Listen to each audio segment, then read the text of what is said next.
La caixeta de Queixigo yera tan querada i plena de forats que pareceva que s'anava de lipes cornals.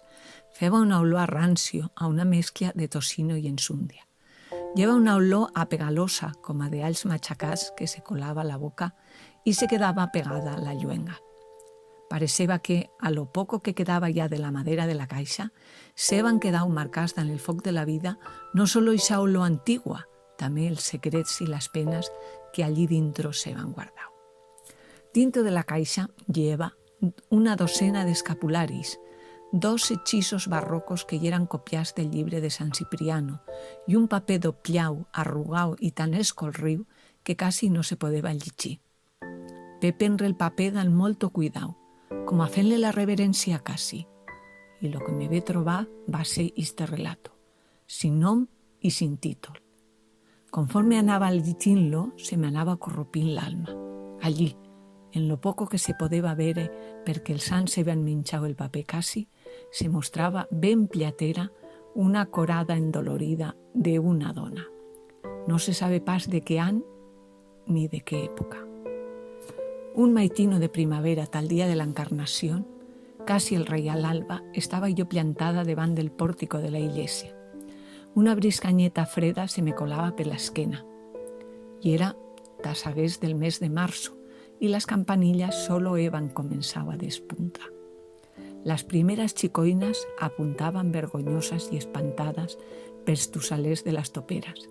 I allí, davant de la iglesia, estava jo en un vestiu negro i una xaqueteta curta de mudar, tapada la cabeza en un velo, també negro, de organda bordau i un ramet de flors blanques de tela a la mà.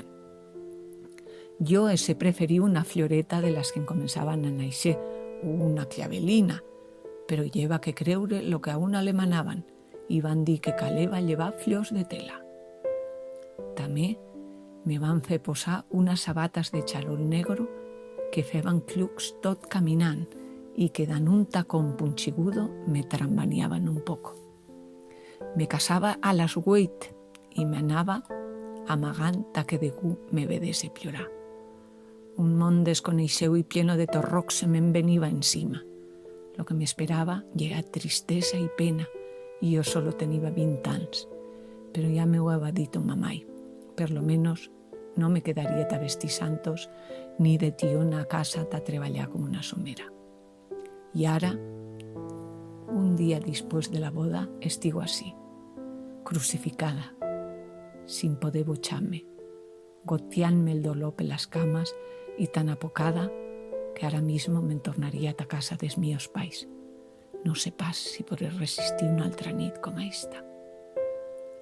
Ell està al canto mío, bufant com un xavalín, espatarrau i d'en tot més llano que una pansa.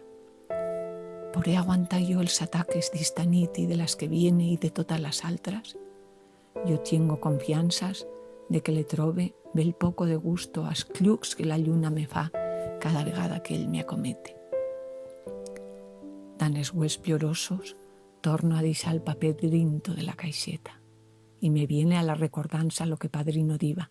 Nena, la vida no hi és su que pols siquiera, dan 3 cullerades, una de mel y 2 de llàgrimas.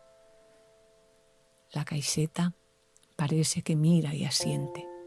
Sabe que lo que guarda drinto allí se quedará hasta que el pols y la quera es filorchen hasta la sagrera paraula.